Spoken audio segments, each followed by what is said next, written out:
Então, a mensaginha fala do perdão, né? E depois a gente fala no livro dos Espíritos, da felicidade total, né? E todo mundo almeja, todo mundo quer a qualquer custo. Inclusive, alguns anos atrás, você via muita propaganda na televisão, nas novelas, nesses lugares, de que a pessoa tinha que mesmo ser feliz, tem que buscar. Tem uma coisa que o pessoal fala, uma frase, que a pessoa tem que buscar o sonho dela, né? Que ela tem que ser feliz. Então a gente tem a sensação de que a pessoa que não está buscando o sonho não é feliz, não está sendo feliz. E também tem aquela ideia, né, de algumas pessoas mostrarem algumas formas de felicidade. Então a felicidade está viajando em tal lugar, está na praia, está no campo, na cachoeira, no mato, não sei aonde. Eles muitas vezes colocam essa condição, né, de felicidade.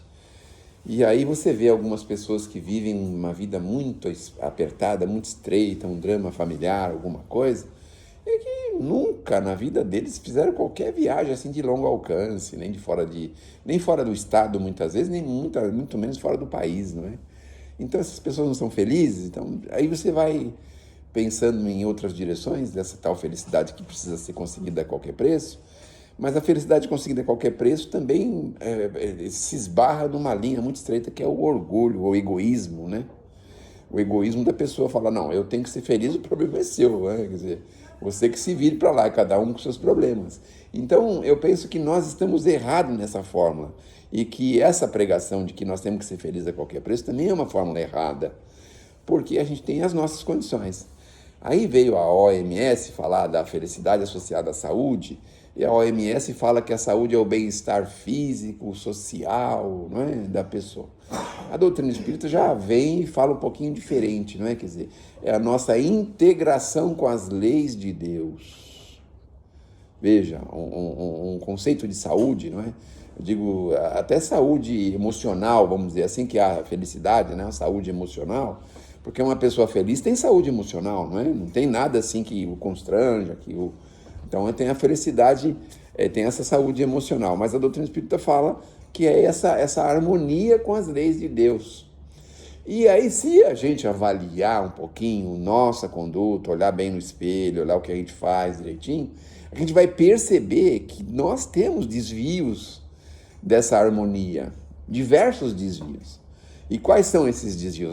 De diversas naturezas. Então, em alguns instantes a gente olha só para si, em outros instantes a gente olha que está fazendo uma coisa que não deveria, está sendo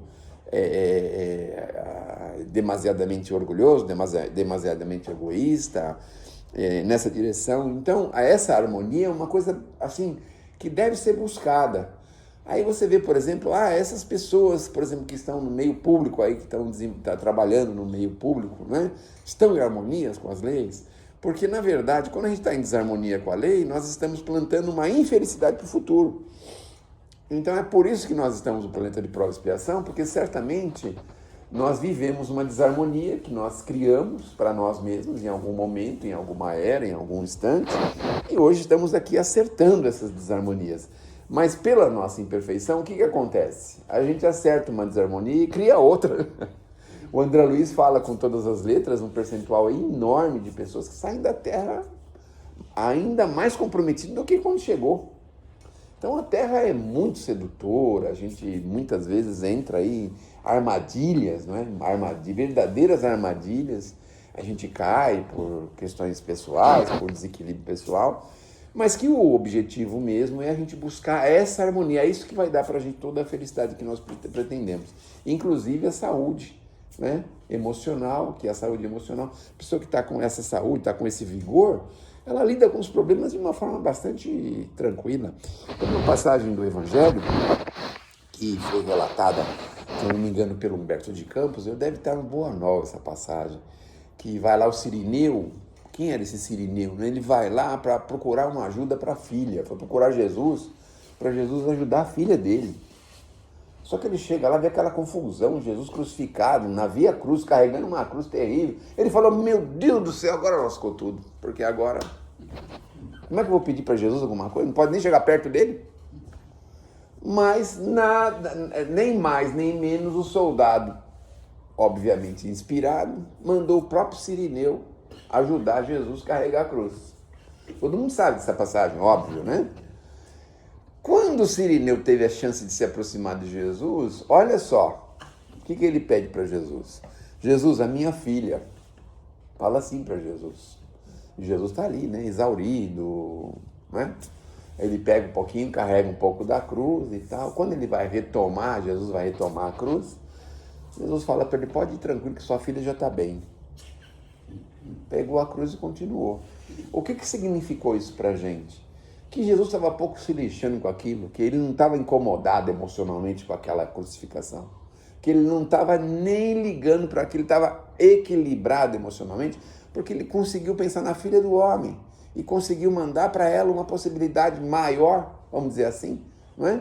Mesmo diante daquele burburinho, daquele tumulto, Jesus ainda faz a cura da filha do Cirineu.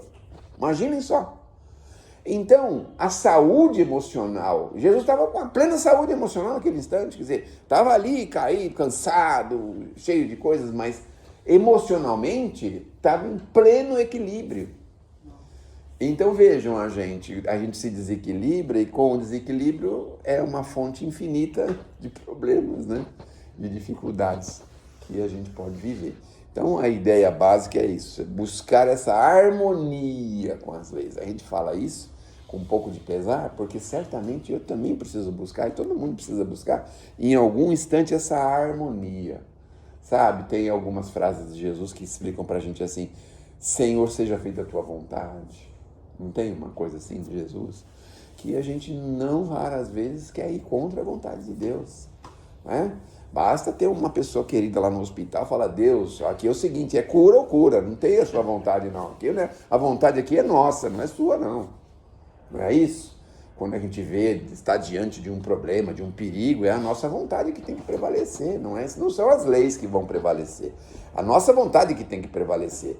E aí a gente sai da harmonia, não é? Porque se você está harmonizado, veja, Jesus entrou um pequeno conflito antes de ser preso, ele estava falando, mas Senhor, realmente é preciso? Estava meditando, conversando com Deus, né, a esse respeito. E aí ele terminou essa conversa, obviamente se resolveu, estava tudo certo, esse era o caminho mesmo. E aí ele foi lá se encontrar com Judas, né? Então, na plena harmonia, de uma forma, falou para o Judas, o que você veio fazer? Pode fazer o que você veio fazer, deu beijo nele e tal. Aí Jesus troca uma palavrinha ali com ele e tal, com Judas, sem nenhum tipo de acusação, nenhum tipo de censura, nenhum tipo de julgamento em absoluto, né? E vai para os problemas que foram criados para ele. Obviamente ele vai de uma forma pacífica, tranquila, resolve aquele problema do Pedro, que o Pedro acha que vai puxar a faca, a espada e vai guerrear e vai salvar Jesus, né? Jesus fala, não, de jeito nenhum, não é assim, né, Pedro? Porra, que isso? Não é desse jeito. E segue em frente, mas com harmonia, com completo, diríamos, entrega à vontade de Deus. Veja a prece que ele faz. Senhor, essa é a sua vontade? Mas não pode, não tem nenhum outro jeito? Não, não tem, então tem que ser assim. Então vai ser assim, pronto, e acabou. Não é? E foi do jeito que tinha que ser, que foi justamente para Jesus chegar até hoje. Porque se não tivesse havido esse exemplo maior de renúncia, de desprendimento, de amor pela humanidade, é provável que Jesus tinha parado no meio do caminho, ninguém mais nem saberia de Jesus, obviamente. Mas com esse exemplo, esse testemunho, ficou gravado, um testemunho de sangue, né? Ficou gravado. E hoje a gente fala de Jesus e vai buscar os seus ensinos e os seus exemplos e vai, de uma forma e outra, buscar essa harmonia, não é? Então, quando a gente conseguir chegar nessa harmonia, ó, assim, não vai ter medo um do outro, não vai ter medo. Um malfeitor lá com uma metralhadora. O que eu posso fazer, né? A vontade dele quer metralhar? Paciência, né? Aliás, o Pereira tem uma história de metralhar, já contei para vocês, não? Não, repete. Não contei, né? Que o Pereira tinha aquele período do Esquadrão da Morte, o Pereira trabalhava na delegacia, o delegado chamou ele, porque tinha apreendido lá um monte de bandido, estava tudo embaixo de uma ponte aqui, não sei aonde aí. E aí ele deu uma metralhadora pro Pereira e falou, Pereira, metralha. Aí o Pereira, não, metralha, Pereira. E quando os ladrões viram que ele estava, os bandidos lá, o pessoal viu que ele estava titubeando, eles correram tudo, né? Pereira, por que você não metralhou, Pereira? Não está funcionando, doutor, não está aqui, não está funcionando, me dá isso aqui, aqui. Pá, pá, pá, pá, pá, pá, pá, por cima do viaduto, assim, sabe? No telhado do viaduto. Mas porque já pensaram se ele tivesse feito aquilo? O compromisso que ele não ia criar para ele, sei lá, de 5, 6, 7, 8 pessoas. Imagine só. Então ele conseguiu escapar de uma armadilha, porque qualquer um de nós podia usar, depois ia usar a nosso favor, dizendo, não, eu cumpri uma ordem, né? Mas ele nem precisou usar isso, porque ele não usou, falou que falhou, e os caras fugiram tudo, depois o delegado metralhou o telhado, o teto do viaduto, e falou, como que não está funcionando? Claro que está, né? Soube que ele não quis fazer aquilo, obviamente, né? Então é isso aí, vamos em frente. Eu lembro dessa história.